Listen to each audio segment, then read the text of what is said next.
നമസ്കാരം സുഹൃത്തുക്കളെ, നാട്ടുവൈദ്യം ചാനലിലേക്ക് നിങ്ങൾക്ക് ഏവർക്കും സ്വാഗതം. ഒരു മാസമായി വീഡിയോ ഇട്ടിട്ട്. കാരണം എന്താണെന്ന് പറയുമ്പോൾ ഞാനൊരു മെഡിറ്റേഷനിലായിരുന്നു, സെൽഫ് മെഡിറ്റേഷൻ. അപ്പോൾ ഏകദേശം ഒരു മാസം ടോട്ടലായിട്ട് മെഡിറ്റേഷനിൽ ഇൻവോൾവ് ആയതുകൊണ്ടാണ് വീഡിയോ ഇടാൻ വൈകിയത്.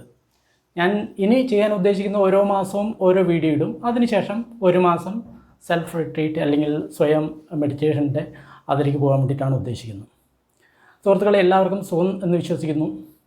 ഇന്നത്തെ വിഷയം ഞാൻ പറയാൻ പോകുന്നത് മുട്ടുവേദനയെ കുറിച്ചിട്ടാണ്. മുട്ടുവേദന ഒരുപാട് ആൾക്കാർ അനുഭവിക്കുന്ന ഒരു ബുദ്ധിമുട്ടാണ്. എല്ലാവർക്കും ഏകദേശം ഒരു 50 വയസ്സ് കഴിഞ്ഞ് കഴിഞ്ഞാൽ ഈ മുട്ടുവേദന തുടങ്ങുന്നുണ്ട്. അപ്പോൾ അതിന് പറ്റിയ ഒരു ഔഷധക്കൂട്ടാണ് ഞാൻ നിങ്ങളോട് പറയാൻ ഉദ്ദേശിക്കുന്നത്. ഇത് എൻ്റെ ഔഷധക്കൂട്ടല്ല, ഒരു രവിഗിരി എന്ന് പറയുന്ന ഒരു സന്യാസിയുടെ ഔഷധക്കൂട്ടാണ്. രാജസ്ഥാനിലെ ഒരു സന്യാസിയാണ്. അപ്പോൾ അദ്ദേഹം പറഞ്ഞിട്ടുള്ള ഒരു ഔഷധക്കൂട്ടാണ് ഞാൻ നിങ്ങൾക്ക് തരാൻ പോകുന്നത്. അദ്ദേഹം ഒരുപാട് പേരിൽ ഇത് പരീക്ഷിച്ചിട്ടുണ്ട്, അവർക്കൊക്കെ വളരെ സക്സസ് ആയിട്ടുണ്ട്. അപ്പോൾ തീർച്ചയായിട്ടും ഞാൻ അത് നിങ്ങൾക്ക് വേണ്ടിയിട്ട് പറഞ്ഞു തരാൻ ആഗ്രഹിക്കുന്നു. സുഹൃത്തുക്കളെ, ഒരു കാര്യം നമ്മൾ പ്രത്യേകം ശ്രദ്ധിക്കണം. ഈ മുട്ടുവേദന എന്ന് പറയുന്നത് ഇന്ന് അതിന് ഒരുപാട് ആൾക്കാർ ട്രീറ്റ്മെൻറ്റ് നടത്തുന്നുണ്ട്. ചിലർ പറയും മുട്ട് മാറ്റി വയ്ക്കണം എന്ന് പറഞ്ഞിട്ട്. ഞാൻ അതിൻ്റെ ഒരു എക്സാമ്പിൾ പറയാം. ഞാനൊരിക്കൽ ഡൽഹിയിൽ നിന്ന് കേരളത്തിലേക്ക് വരികയായിരുന്നു. അപ്പോൾ വരുന്ന സമയത്ത് ഒരു സ്ത്രീ ഉണ്ടായിരുന്നു, സ്ത്രീയുടെ മകനും ഉണ്ടായിരുന്നു. അപ്പോൾ ആ സ്ത്രീ രണ്ടാമത്തെ കമ്പാർട്ട്മെൻറ്റാണ്. അവിടെ നിന്ന് ടോയ്ലറ്റിലേക്ക് പോകാൻ ഈ സ്ത്രീ ഒരു 15 മിനിറ്റ് എടുക്കുന്നു. അതായത് വളരെ എഴഞ്ഞ് പോവുകയാണ്, വളരെ പതുക്കെ. ഞാൻ വിചാരിച്ചു ഇതെന്തൊരു പുതിയ രോഗമാണ്, ഈ സ്ത്രീക്ക് നടക്കാൻ പറ്റുന്നില്ലല്ലോ, എന്താണ് ഈ കാര്യം? ഈ ഒരു 2 ഇത് മാറിയിട്ട് ഈ സ്ത്രീക്ക് ടോയ്ലറ്റ് പോകാൻ ഇത്ര സമയം എന്താണ് എടുക്കുന്നത്? അതിനുശേഷം ഞാൻ ആ സ്ത്രീയുടെ മകനോട് സംസാരിച്ചു.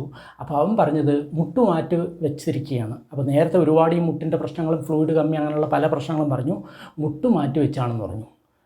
അപ്പോഴാണ് എനിക്ക് ശരിക്കും എൻ്റെ ഒരു കണ്ണ് തുറന്നത്. കാരണം ഭയാനകമായിട്ടുള്ളൊരു സ്ഥിതി. അതായത് ഇവിടെ നിന്ന് ഒരു 2 സീറ്റ് അകലെയുള്ള അതിലേക്ക് പോകാൻ 15 മിനിറ്റ് എടുക്കുന്ന റോബോട്ടിനമാരിങ്ങനെ എഴഞ്ഞിട്ടാണ് നടക്കുന്നത്.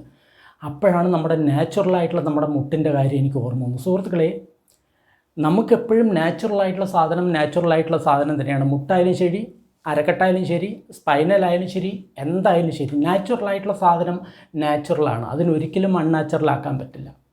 ഇന്ന് ഈ ഇടയ്ക്ക് ഒരു ട്രാൻസ്ജെൻഡറിൻ്റെ മരണം പേപ്പറിൽ വന്നിട്ടുണ്ടായിരുന്നു. ഈ ട്രാൻസ്ജെൻഡർ ലിംഗമാറ്റ ശസ്ത്രക്രിയയ്ക്ക് വിധേയരായത്. അപ്പോൾ ഈ ലിംഗമാറ്റ ശസ്ത്രക്രിയ ഒരു വലിയൊരു സംഭവമാണെന്ന് പറഞ്ഞിട്ടാണ് എല്ലാവരും പ്രചരിപ്പിച്ചത്. പക്ഷേ ആ സ്ത്രീക്ക് വന്ന സൈഡ് എഫക്റ്റ് കൊണ്ടാണ് ആ ട്രാൻസ്ജെൻഡർ ആത്മഹത്യ ചെയ്ത് ആ ആശുപത്രിക്കെതിരെയും അതേപോലെ തന്നെ ആ ഡോക്ടർമാർക്കെതിരെയും ഒരുപാട് കേസെടുത്തതായിട്ടും പിന്നെ അവരുടെ പ്രശ്നങ്ങൾ, അവർ അഭിമുഖീകരിക്കേണ്ടി വന്ന പ്രശ്നങ്ങൾ, ദിവസം 4-5 പ്രാവശ്യം പാഡ് മാറ്റുക, പിന്നെ ഇടയ്ക്കിടയ്ക്ക് ഒരുപാട് പ്രാവശ്യം ടോയ്ലറ്റിൽ പോവുക, ശരീരം മുഴുവൻ അടിവയറ്റിൽ മുഴുവൻ മുറിവ്, വൻകുടലിനെ എടുത്തിട്ട് ആ സ്ഥലത്ത് ഫിറ്റ് ചെയ്തിരിക്കുക, അങ്ങനെ ഭീകരമായിട്ടുള്ള അവസ്ഥ സഹിക്കാൻ വയ്യാതെ ആ സ്ത്രീ ആത്മഹത്യ ചെയ്തെന്നാണ് പേപ്പറിൽ കണ്ടത്. എനിക്കതിൻ്റെ നിജസ്ഥിതി അറിയില്ല, അതാണ് അതിൻ്റെ സംഗതി. അപ്പോൾ സുഹൃത്തുക്കളെ, ഈ മുട്ടുമാറ്റിവയ്ക്കൽ ഈ കാര്യങ്ങളൊക്കെ നമ്മൾ ചെയ്യുന്നതിന് മുമ്പ് സ്പൈൻ മാറ്റിവയ്ക്കൽ ഇങ്ങനത്തുള്ള കാര്യങ്ങളൊക്കെ സ്പൈൻ മാറ്റിവയ്ക്കലല്ല, അതിൽ സർജറിയൊക്കെ ചെയ്യുന്നതിന് മുമ്പ് പല പ്രാവശ്യം നമ്മളൊന്ന് ആലോചിക്കാതെ സംഗതി ശരിയാണോ ഇല്ലയോ എന്ന്. കാരണം നാട്ടുവൈദ്യത്തിൽ ഒരുപാട് നല്ല ചികിത്സകളുണ്ട്. അപ്പോൾ നാട്ടുവൈദ്യവും ആയുർവേദവും ഞാൻ ഈ പ്രോത്സാഹിപ്പിക്കാൻ കാരണം എന്താണെന്ന് പറയുമ്പോൾ ആൾക്കാർ ഒരുപാട് പൈസ കൊടുത്തിട്ടും അവരുടെ രോഗം മാറാൻ യാതൊരു വഴിയില്ല എന്നുള്ളതാണ്. ഇവിടെ നമ്മൾ നല്ലപോലെ മുറിവെണ്ണയൊക്കെ പുരട്ടിയതിന് ശേഷം നമ്മളൊരു ബാൻഡേജ് ഇട്ട് വയ്ക്കുക കഴിഞ്ഞാൽ തീർച്ചയായിട്ടും അത് കുറച്ച് ദിവസം തന്നെ ആശ്വാസം ഉണ്ടാകും, നല്ല ലൂബ്രിക്കേഷൻ ഉണ്ടാവും.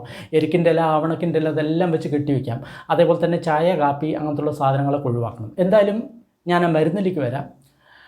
സ്വാമി രവിഗിരി പറഞ്ഞിട്ടുള്ളൊരു മരുന്നാണ്. അദ്ദേഹം ഒരുപാട് പേരിലത് അമതായിട്ടുള്ളതാണ്.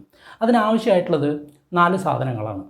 ഒന്നില്ലെങ്കിൽ കടുകെണ്ണ 100 ഗ്രാം, അല്ലെങ്കിൽ എള്ളെണ്ണ എന്ന് പറയുന്നത് എപ്പോഴും ഖാദി ബോർഡിൽ നിന്ന് മാത്രമേ വാങ്ങിക്കാൻ പാടുള്ളൂ. നിങ്ങൾ ബാക്കിയുള്ളവിടെ നിന്ന് വാങ്ങിക്കുന്ന എള്ളെണ്ണ ഒന്നും ശരിയല്ല. ഈ കാര്യം വളരെ പ്രത്യേകം ശ്രദ്ധിക്കുക. ബോട്ടിൽ കിട്ടുന്ന എണ്ണ എന്ന് പറയുന്നത് എള്ളെണ്ണയല്ല, അത് മിനറൽ ഓയിലും അങ്ങനെ ഒരുപാട് അതിൽ പ്രശ്നങ്ങളുണ്ട്. അതിൽ നിങ്ങൾ കുറച്ചതിന് പഠിച്ചു കഴിഞ്ഞാൽ നിങ്ങൾക്ക് അതിൻ്റെ കാര്യങ്ങൾ മനസ്സിലാൻ പറ്റും. റീഫൈൻഡ് ആയിട്ടുള്ളതും ബോട്ടിൽഡ് ആയിട്ടുള്ളതും പാക്കറ്റിലായിട്ടും വരുന്ന ഒരു എള്ളെണ്ണയും വാങ്ങിക്കുകയാണെങ്കിൽ ചക്കിലാട്ടിയ ഉറപ്പുള്ള നല്ലെണ്ണ നമുക്ക് നേരിട്ട് വാങ്ങിക്കാൻ പറ്റുകയാണെങ്കിൽ, അല്ലെങ്കിൽ നിങ്ങൾ തന്നെ ആട്ടിയ എള്ളെണ്ണ വേണം, അല്ലെങ്കിൽ ഖാദി ബോർഡിൽ നിന്ന് കിട്ടുന്ന, അത് വിശ്വാസയോഗ്യമാണെന്ന് തോന്നുന്നു, എനിക്ക് എത്ര ഉറപ്പില്ല, പക്ഷേ കഴിയുന്നതും ശുദ്ധമായിട്ടുള്ള എള്ളെണ്ണ എടുക്കാൻ നോക്കുക. അല്ലെങ്കിൽ ശുദ്ധമായിട്ടുള്ള കടുകെണ്ണ, അപ്പോൾ നമ്മുടെ ഇവർക്ക് കടുകെണ്ണയും എങ്ങനെ കിട്ടുമെന്ന് പറഞ്ഞു കഴിഞ്ഞാൽ പതഞ്ജലി ഉണ്ട്, നമ്മുടെ സ്വാമി രാംദേവിൻ്റെ. അവിടെ പോയി കഴിഞ്ഞ് കഴിഞ്ഞാൽ വളരെ ചുരുങ്ങിയ നിരക്കിൽ നമ്മുടെ വെളിച്ചെണ്ണക്കാളും അതിന് വില കുറവാണ്, അതിൽ നിങ്ങൾക്ക് കിട്ടും. അപ്പോൾ 100 എള്ളെണ്ണ അല്ലെങ്കിൽ 100 കടുകെണ്ണ എടുക്കുക. അതിൻ്റെ അനുപാതമാണ് ഞാൻ പറഞ്ഞു വരുന്നത്. അപ്പോൾ 100 എള്ളെണ്ണ അല്ലെങ്കിൽ 100 കടുകെണ്ണ എടുക്കുക. കടുകെണ്ണയിൽ എടുക്കുന്നതാണ് കുറച്ചുകൂടി നല്ലത്. അതിൽ എരുക്കിൻ്റെ മുകുളങ്ങൾ, അതായത് ഏറ്റവും മുകളിൽ കാണുന്ന ആ ചെറിയ ചെറിയ മുകുളങ്ങളുണ്ടല്ലോ, അതൊരു 25 എടുക്കുക. അതായത് ഇലകൾ 2 ഇല ഏറ്റവും മുകളിൽ കാണുന്ന ചെറിയ, അതായത് 1 സെൻറ്റിമീറ്ററോ അങ്ങനെ ഉണ്ടാവുള്ള അങ്ങനെയുള്ള 25 വേണം 100 ml എണ്ണയ്ക്ക്.